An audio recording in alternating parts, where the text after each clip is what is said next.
Hello students, Namaste to all of you. Today in chapter 3 12th class we will discuss about potentiometer. जैसे नाम ही है potential metre, short में क्या लिख देंगे पोटेंशियोमीटर, बट है क्या पोटेंशियल मीटर, यानी जो पोटेंशियल को मेजर करे, यानी पोटेंशियल डिफरेंस को मेजर करे. So what is potentiometer? The device used the device used to measure what? Potential difference और voltage को जो measure करेगा that is known as potential difference और voltage, that is known as potentiometer. What is its principle? To understand the principle of potentiometer, we will take the help of Coulomb's law. According to Ohm's law की help लेंगे. According to Ohm's law we know well, पढ़ चुके हैं. Potential difference is equals to R into I. What is R? Resistance rho L by A into I. This can be written as rho I by A into L, in which यदि हम current को constant maintain करा दें और uniform area pro section of wire का, तो ये पूरा कांस्टेंट बन गया. Can be written as constant K into L. Constant हटा दें तो कांस्टेंट, ध्यान देंगे, हटा दें तो V प्रोपोर्शनल टू L. ध्यान देंगे. This is the principle of potentiometer. क्या होगा प्रिंसिपल? ध्यान से सुनेंगे. It states that potential drop और potential difference in a wire is directly proportional to length of the wire if current is kept constant. Current is kept constant across the wire. Current is kept constant across the wire of uniform area of cross section. Wire of uniform area of cross section. That is, so this is the principle of potentiometer. But कई बार बच्चे क्या mistake कर दें? What is the principle of potentiometer? Exam में पूछा गया था, written Ohm's law. ध्यान देंगे प्लीज, दैट इज रॉन्ग. इसका प्रिंसिपल ओम्स लॉ नहीं है, इसका प्रिंसिपल ये है. इसको समझने के लिए आया कैसे? हमने ओम्स लॉ की हेल्प ली है. ओम्स लॉ से उसे एक्सप्लेन किया है. ओम्स लॉ का यहाँ पे सिर्फ एक्सप्लेनेशन में यूज हुआ है. ओम्स लॉ इसका प्रिंसिपल नहीं है. ध्यान देंगे. What is its principle? Potential difference is directly proportional to length of the wire if current is kept constant across the wire of uniform area of cross section. So यहाँ पे जो proportionality constant है K, we can write K की value V by L, और K का दूसरा formula rho I by A. This K is known as what? This K is known as potential gradient. क्या बोलते हैं इसको? Potential gradient. What is its SI unit?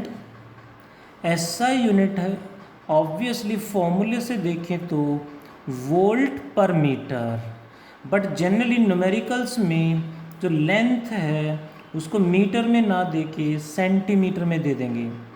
तो ऐसे में ध्यान रखना है, प्रैक्टिकल यूनिट बिकम्स वोल्ट पर सेंटीमीटर. क्या बन जाएगी? वोल्ट पर सेंटीमीटर. ध्यान देंगे, लेंथ सेंटीमीटर में है तो ये यूज़ करेंगे, मीटर में है तो SI यूनिट यूज़ कर लेंगे. यानी we can say K is the potential gradient, यानी ये हमें बता रहा है potential difference of 1 centimetre length. What is potential difference of 2 centimetre length? 2 into K. Potential difference of 5 centimetre length 5 into K. So यहाँ से हम कह सकते हैं कि K we can say is the least count of potentiometer. Potentiometer का list count है. List count का मतलब minimum value measured by the potentiometer. और लिस्ट काउंट ही हमें बताता है एक्यूरेसी, सेंसिटिविटी। सो यहाँ पे कई बार क्वेश्चन आया है 1 मार्क में, how will we increase the sensitivity of a potentiometer. Sensitivity of a potentiometer को इंक्रीज कैसे करेंगे। Sensitivity of potentiometer can be increased first. कैसे इंक्रीज करेंगे, लिस्ट काउंट जितना कम होगा उतना ही सेंसिटिविटी ज़्यादा होगी, यानी बाय डिक्रीजिंग पोटेंशियल ग्रेडियंट के को कम जितना करेंगे उतना ही सेंसिटिविटी बढ़ जाएगी, ज़्यादा होगी। के को कम कैसे करें, लेंथ को बढ़ा के। सो बाय इंक्रीजिंग, देखो ये क्वेश्चन एग्जाम में पूछे गए वो मैं डिस्कस करने लग रहा हूँ, ऐसे क्वेश्चन आ जाते हैं। Bye increasing length, next one is length of potentiometer wire, next is, और कैसे चेंज करें, यहाँ से देखें तो रो कांस्टेंट रहेगा, एरिया कांस्टेंट रहेगा, करंट कांस्टेंट रखना है, बट कांस्टेंट मान लेते हैं, इसकी वैल्यू कम कर दें और फिर कांस्टेंट रखें, दैट मीन्स इसको कम कर सकते हैं हम बाय डिक्रीजिंग करंट, बट जो भी करंट रहेगा वो कांस्टेंट रहेगा, ध्यान देंगे। और करंट को डिक्रीज कैसे करेंगे, by increasing external resistance in the circuit. External resistance circuit में जो होगा उसकी हेल्प से हम रेजिस्टेंस बढ़ा देंगे तो करंट कम हो जाएगा, सेंसिटिविटी विल इंक्रीज। अब ये कहाँ होता है, ये क्या होता है, सारा हम डिटेल में सीखेंगे सर्किट डायग्राम से। इसको समझने के लिए हम सर्किट डायग्राम ड्रॉ करेंगे, एंड सर्किट डायग्राम के साथ साथ हम इसको समझने के लिए एक एप्लीकेशन की हेल्प लेंगे, that is applications of potentiometer. हमें दो एप्लीकेशन पढ़ने हैं पोटेंशियोमीटर के। फर्स्ट एप्लीकेशन डिस्कस करते हैं पहले। First application is to compare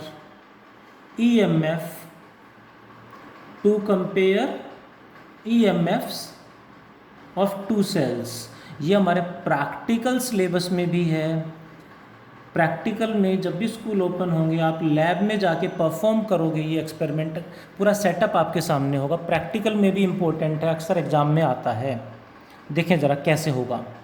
in this case पहले ड्रॉ करते हैं पोटेंशियोमीटर का सर्किट डायग्राम क्या होगा। देखें ज़रा, this is a terminal like this, यहाँ पे एक metallic plate, this wire is 100 centimetre long.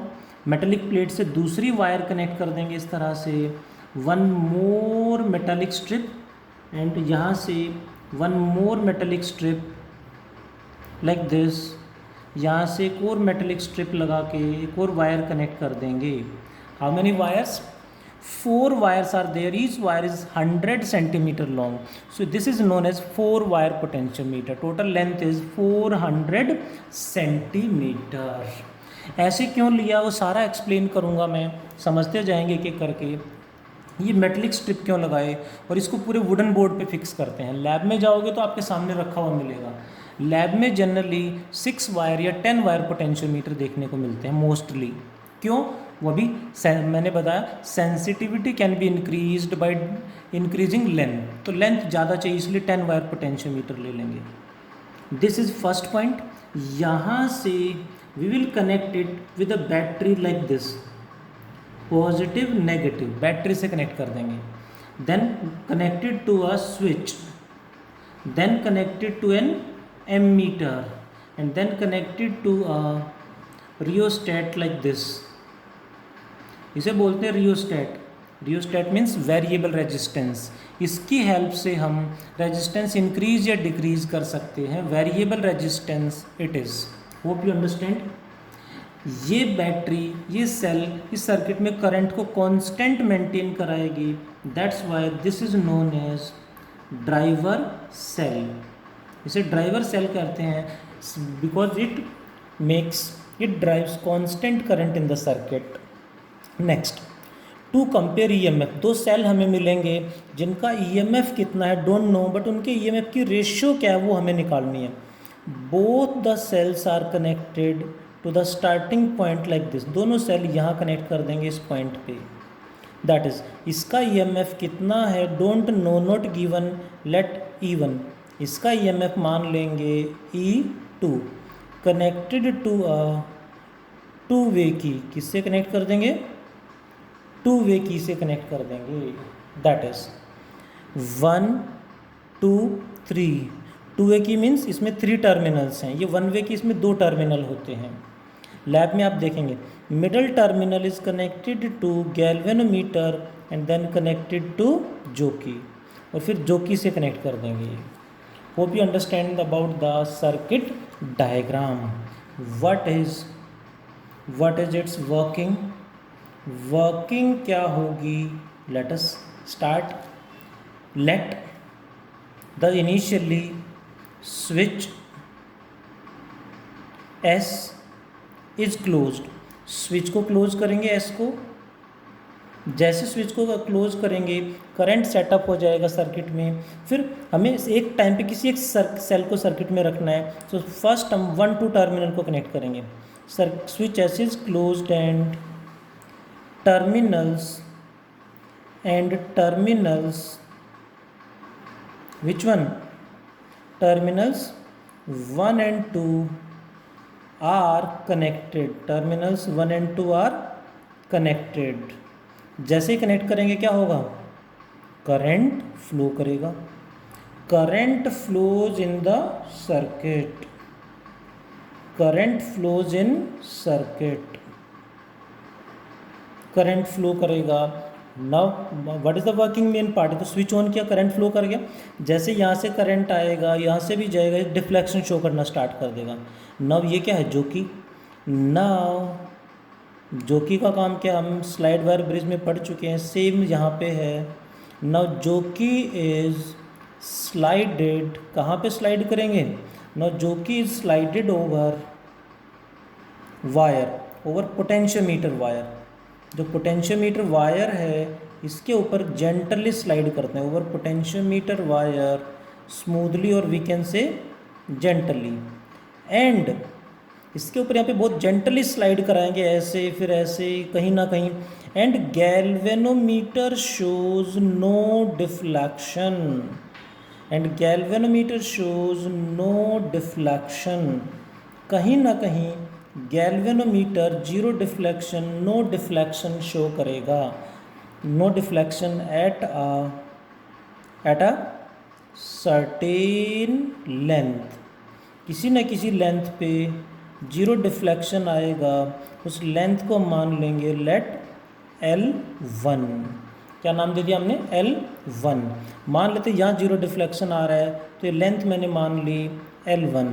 What is this, this L1 is the, this length L1 is the what, balancing length for what, first cell, balancing length for EMF of first cell। that is, now the point is, balancing length का मतलब क्या है, यानी इस length पे zero deflection आ गया। Zero deflection कब आएगा, जब करंट फ्लो नहीं करेगा। करंट क्यों नहीं फ्लो करेगा, बिकॉज पोटेंशियल डिफरेंस सेम हो जाएगा, क्योंकि current flows from high potential to low potential, and यहाँ करंट फ्लो नहीं कर रहा इस लेंथ पे। That means EMF of the cell is equals to potential difference across this length. Therefore EMF of first cell, EMF of first cell E1 must be equal to potential difference across length L1। So E1 की value क्या हो जाएगी, अभी मैंने पीछे बताया, what is K, potential difference of 1 centimetre length is K, What is potential difference of 1 centimeter length? K. Potential difference of 2 centimeter length? 2K. 3 centimeter length? 3K. L1 centimeter length? L1K. So K into L1. Hope you understand कि इसका EMF और इसका potential difference same हो गया equal to KL1. Same process अब हम क्या करेंगे, सेल 1 को हटा के सेल 2 को कनेक्ट करेंगे और सेम स्टेप्स फॉलो करेंगे.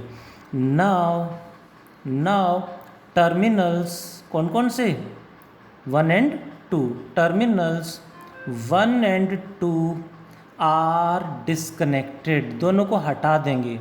Terminals 1 and 2 are disconnected and किसको कनेक्ट कर दें, and terminals 2 and 3 are terminals 2 and 3 are connected. फिर से सेम स्टेप्स. नाउ क्या करें, जो कि फिर से स्लाइड कराएंगे. अब ये सेल हटा के ये सेल लगा दिया है, करंट शो होगा, फिर स्लाइड कराएंगे. स्लाइड कराते कराते कहीं ना कहीं जीरो डिफ्लेक्शन आ जाएगा सेकंड सेल के लिए. जहाँ भी जीरो डिफ्लेक्शन आएगा, लैब में भी आपको वो लेंथ मेजर करनी, जीरो डिफ्लेक्शन जहाँ आया वो लेंथ हमें मेजर करनी होगी. यहाँ मीटर स्केल लगा होगा. नाउ जो कि इज अगेन स्लाइडेड, जो कि is slided over potentiometer wire, जो कि slided over potentiometer wire and again the same, and galvanometer shows no deflection, and galvanometer shows no deflection at a certain length, at a certain length. What is this length? This length is known as balancing length. क्या नाम दे दें इसको, let L2 मान लेते हैं. This length L2 is the balancing length for EMF of second cell. इसके EMF के लिए बैलेंसिंग लेंथ आ गया है.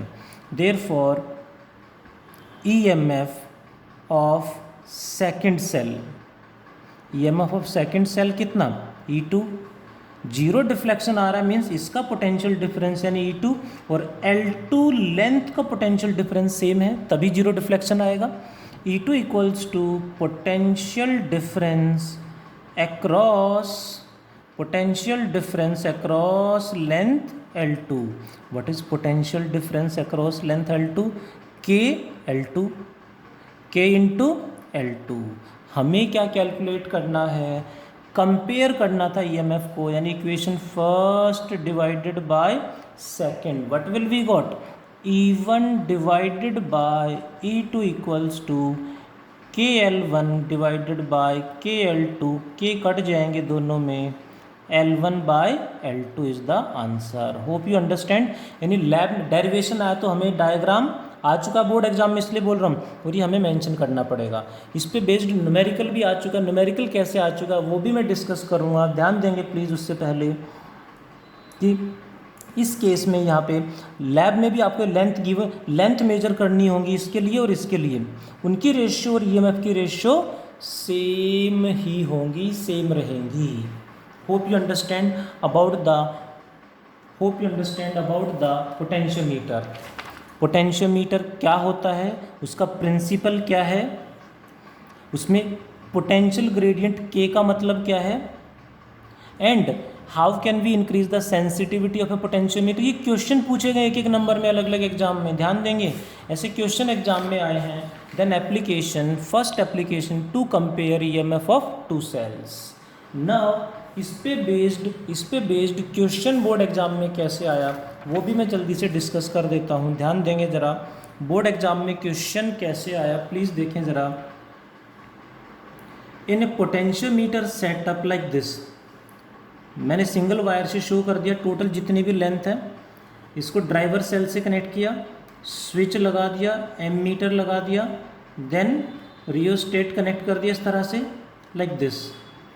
नाउ एक बार दो सेल इस तरह से कनेक्ट कर दिए, cell E1 and E2, hope you understand कि दोनों सीरीज में लगा दिए लाइक दिस. एंड दोबारा से वही दोनों सेल उल्टे कनेक्ट कर दिए इस तरह से. E1 E2 सेम सेल हैं, प्लस माइनस या उल्टा कर दिया plus minus minus plus. What happens, ये हमें बताना, terminal 1 2 3 galvanometer and then connected to जो कि question is for first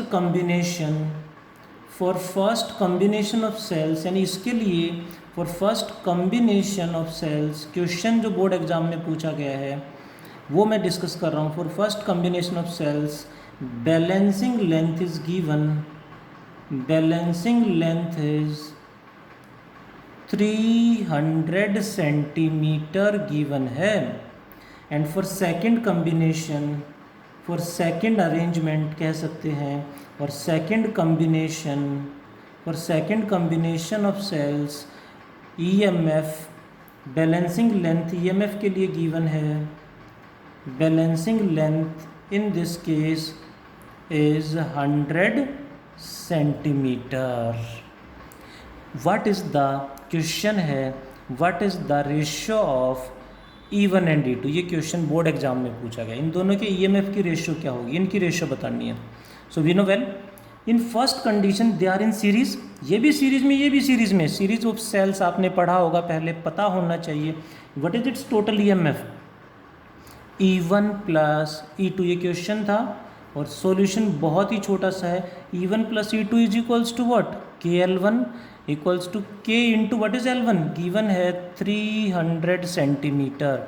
for the second condition cell उल्टा लगा देंगे तो टोटल EMF क्या होगा सीरीज में, जो उल्टा सेल वो माइनस हो जाता है, E1 minus E2 equals to KL2 K into this is given 100, given है क्वेश्चन में बैलेंसिंग लेंथ, डिवाइड कर दें तो K ये कैंसिल हो जाएगा, what will we got E1 plus E2 cross multiply करेंगे, 1 यहाँ आ गया, ये यहाँ चला जाएगा, 3E1 minus 3E2, E2 plus 3E2, 4E2 becomes equal to 3E1 minus E1 is 2E1। थोड़ा सा मैंने जल्दी समझाया बिकॉज क्वेश्चन है बोर्ड एग्जाम का, E1 by E2 is equals to 4:2, that is 2:1 is the answer. ये क्वेश्चन बोर्ड एग्जाम में पूछा गया है। यू कैन इमेजिन कितना आसान क्वेश्चन है, बट उसमें एक सीरीज कॉम्बिनेशन ऑफ सेल्स का साथ में ऐड कर दिया। वो आपको आता है तो हो गया क्वेश्चन, नहीं तो रह गया। Hope you understand about it. This is potentiometer introduction and first application of potentiometer. आज इतना ही पढ़ते हैं। Thank you.